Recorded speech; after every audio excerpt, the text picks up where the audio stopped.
Hey guys, it's your girl Aubrey here, and I am back with another Aubrey's Learning Corner. Whoop whoop! So I got my fancy little glasses, I got my fancy little drink. Today it is no juice and Sprite, but it is Sprite cranberry.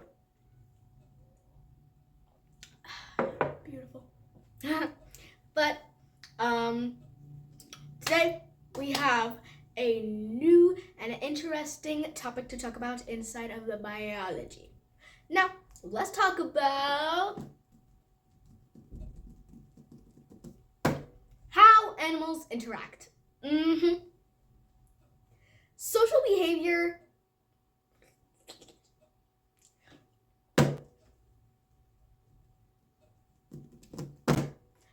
How animals interact. Yup.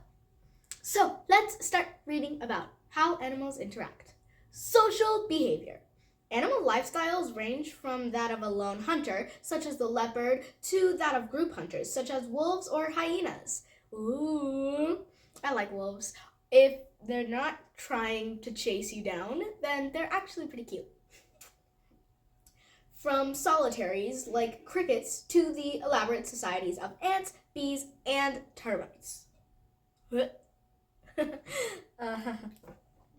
But even loners like foxes get together annually to mate, and so all animals must be able to communicate. Yep, and that's where the topic how animals interact comes into play. Communication. Some animal communication takes place with members of other species. The odoriferous communication of a skunk will affect the behavior of any intruder. We can tell fairly easily whether a dog is threatening or friendly and behave accordingly. However, most animal communication is with members of the same species. Communication is the essential to any kind of social behavior and is the cement of social organization. The means by which animals communicate are highly varied and use all the senses. Pheromones. The use of pheromones is a common form of insect communication. The female odor serves as a releaser for the male's fixed action pattern.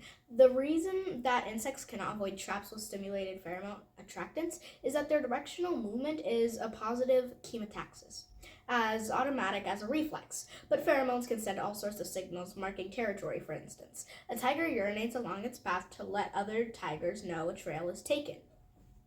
It's kind of like cats, like how they spray. It's basically just like marking their territory.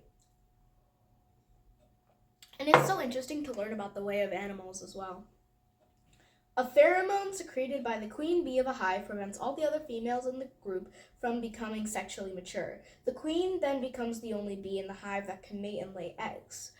Oh wow! That's actually something I didn't know about bees. That's so interesting. What about you guys?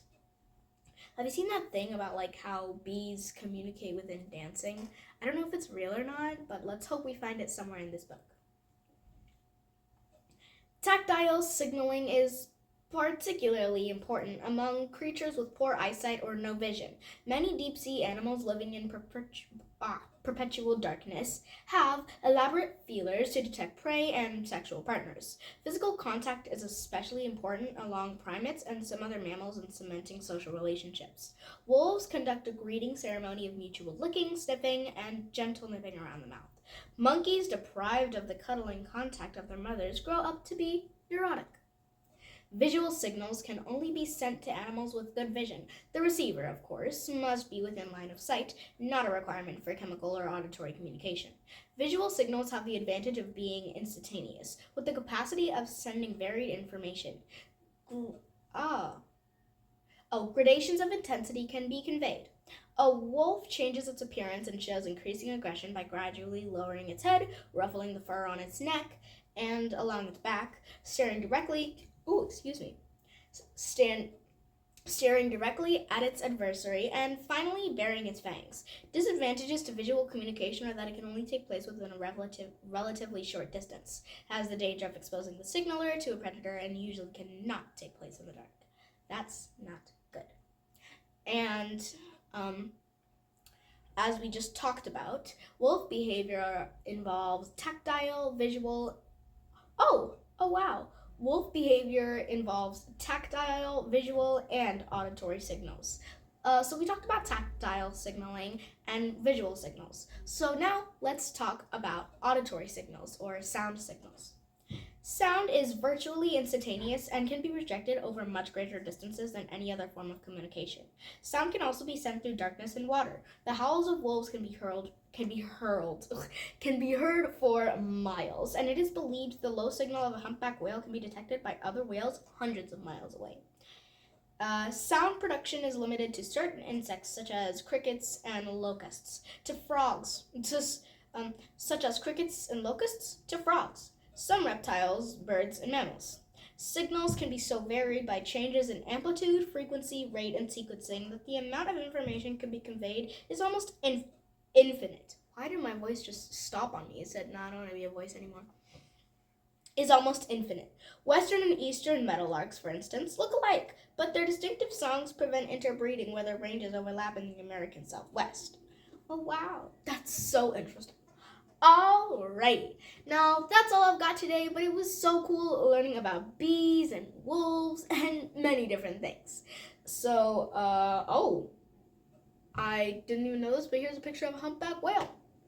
You know, humpback whales are so cool, and their name is used very often, yet most people don't know what they are.